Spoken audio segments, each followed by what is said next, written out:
heartbreaker of a loss, game one from the one on a battleground where they should have been able to bring the team fight, hopefully, versus Gen G. It just didn't quite work out for them there. It did not. They actually started off pretty well, getting that first blood, showing that killer instinct, and they attempted the same thing. Just they were a little slower, and so many times Tis shut them down. Kyocha, his quick reactions, able to dodge getting himself caught out. Gen G were just on top of playing against this the one style. Yeah, they even had that defensive setup at level 1 where they expected the rotation. That's why they had ZAKRIA and Reset up in the top, so that if that fails, you could see the jet propulsion into multiple kills there on the Li Ming. But they came a little bit, they left a little bit too early, but still you could see they were even prepared for that moment. Well, one person I want to dive into detail from the one who no doubt is going to be trying to lead the charge both figuratively and in the last game literally is Lies. If you don't recognize this name, it's because normally this player goes by the name of Melody C on SPT. And Tetcher, Lies has been a force in China since pretty much the very beginning of Heroes of the Storm. He was on Zero Panda, SPT, and now trying to bring the experience to this roster. Flex player, innovator, ideas guy, strategy guy. He is so incredible at everything. Like you said, the only one here with experience on a BlizzCon stage.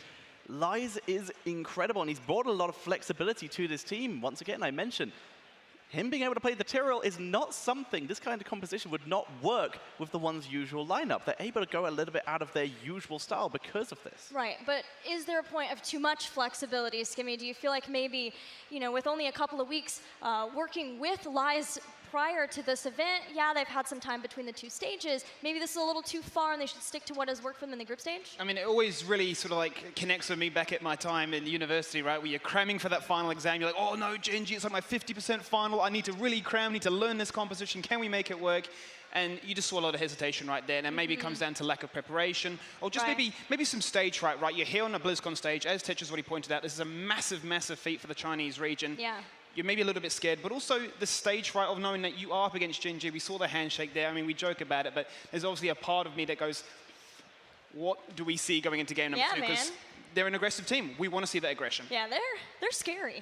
But let's see where they try to take them in their last stand as we go back to the Battleground pool. Things they picked before, Shrines is one. And that's where we're going to go, although it's because the one has chosen first pick. Gen G takes us to Shrines, and though this is a comfortable place for the one, maybe a spot where they can tend to be out macroed. We saw the one pick this a few times in their series, but not to the same level of success as some other maps. Yeah, they definitely like Infernal Shrines. It's been one of their most played maps and one of their higher win rate ones, but it's not one of those maps where you know that they can pull out a victory against a team like Gen G, like maybe a Sky Temple. And Gen G, of course, if you just go through their map percentage win rates, then you're likely never going to see anything below 80%. So in this case, just a solid map choice. Gen G wanting to shut them out, just on comfortable ground. Right. The one has picked Shrines 3 matches and lost all 3 of those games. They're actually far better on Volskaya Foundry, where they get many opportunities to teamfight over those control points. But let's see what they can bring to Gen G in game 2. The spotlight here for this ban will be the Diablo, of course, as that's been Gen G's priority on this map, and pretty much globally, that's the hero you want to look at here. Not going to let that one through.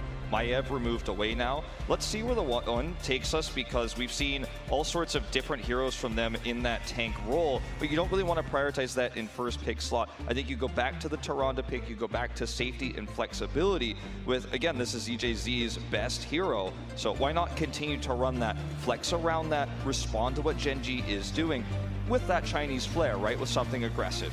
What's interesting for me is the fact that Kerrigan got let through the draft, and speaking Let's go! If Kerrigan's available, you're going to pick it up. I mean, in the past, the one have always gone for that Garrosh, but the fact is, by banning out that Diablo, you're saying that we are we're far more scared of that, with the collision, the setup potential. Kerrigan, we don't think that you're mechanically gifted enough. Based on the hesitation that you've shown so far, we feel like you can have that Kerrigan. Tyrande immediately stolen away here by Gen G. Now this does allow the one to pick up the Decade Cane, by far their most picked hero this phase, if they do want to react to that. But Decade Cane plus Kerrigan can be a very interesting matchup because he can struggle to follow her. But ZJZ does like pretty good. Yeah, and his Lornados are like set to kill, right? Bring him right in with the Kerrigan, bring him in a little farther with the Lornado maybe. That could be the play. Yeah, there's a lot of different ways you can set up these combos for the Kerrigan. We saw Heroes Hearth play this against Tempest in the group stage. We are going to see now 2 great heroes to set this up. You've got the jet propulsion, you have roots, slows, stay a while and listen, also very good at setting this up. So this feels like a Kerrigan composition, right?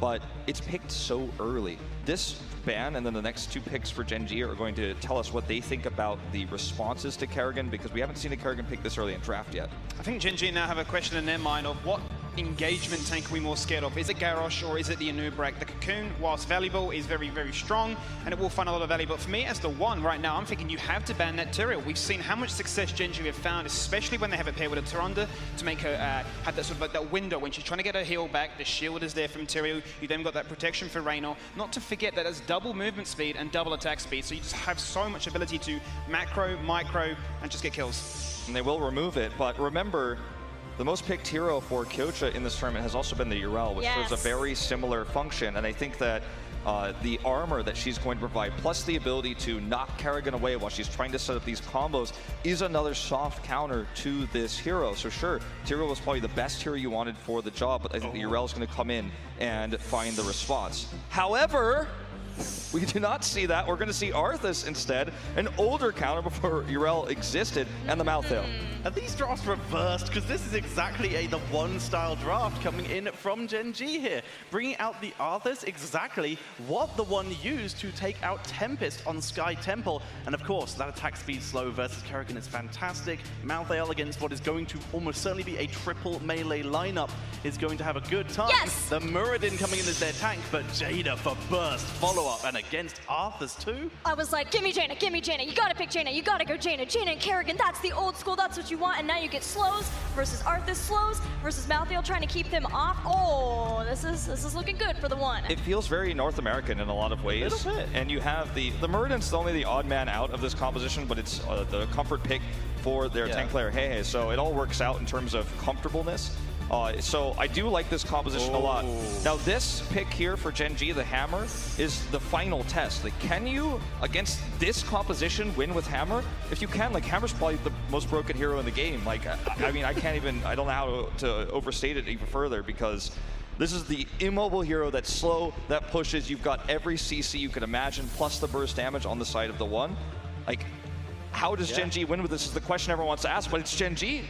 I think they're going to do it. You have an excellent point here. With Hammer being so immobile, you have siege tactics. Once again, that is cancelled once you unsiege now due to a recent nerf. And you have no cleanse other than Celestial Attunement, but you look at on the other side, there's Deckard Cain, there's Jaina, there's all these abilities that can try and lock down Hammer. If Gen G can protect Hammer against this composition, like you said, then I have serious fears for everyone in this tournament.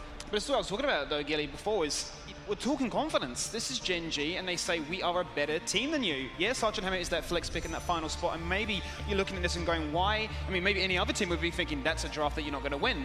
But they're showing that, look, based on your performance in game number 1, with the most aggressive composition on your map, your choice, your style, you weren't able to execute. So we're just going to play Sergeant Hammer. We don't need to show anything more. We don't think you're a competition.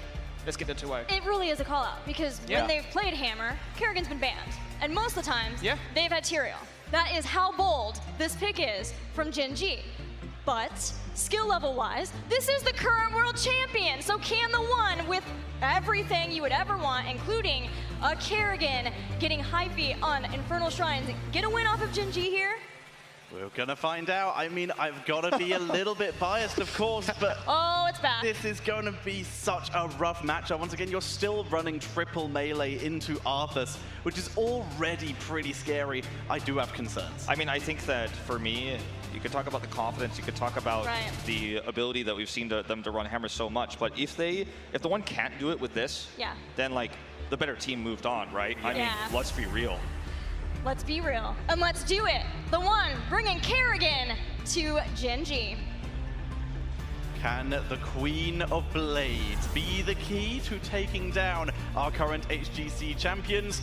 Wolf would probably just like to say no. I'm going to say I believe in the one as we're getting ready for game number 2.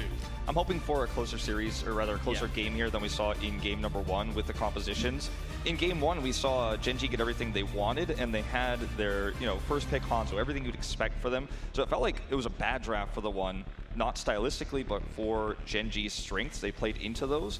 Whereas in this case, sure, you could make that same argument for the hammer pick, but it's not as blatant. You kind of have a counter to what Gen G is running. Speaking of that, we're going to introduce Sake on the Tyrande, Kyocha on Malthael, Rich on Sergeant Hammer, Reset on the Raynor, and finally Tist on Arthas. And on the right-hand side, fighting for the life of China in this tournament, ZJZ on the Deckard Cain. Meng is bringing out the Kerrigan. Hugo is on the Blaze. Hehe is on the Muradin. And Lies is playing the Jaina. They are the one.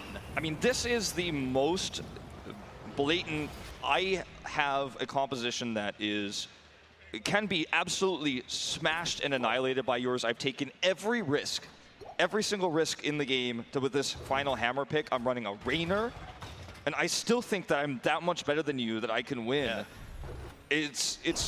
I mean, we're gonna see some of the best hammer play the world has ever seen, you know, since Heroes of the Storm has been released in this game, if Gen G can pull this off. So if you're a hammer main, check this one out. And of course, it couldn't be anyone other than Rich to show us this. As for now, they're just doing the standard 4-man rotation, keeping XP up on all lanes, as Malthael heads up to top lane to solo lane against Hugo. He's going to catch most of the XP, losing a single minion. Not so bad at all. They're just controlling vision here. They're able to identify that everyone in the one is mid now, so Rich heads bottom, right? And it's this constant call out coming from Kyocha. Kyocha says, okay, look, Hugo's come down, so be careful. Look at the positioning of Tist, blocking that rotation. No one can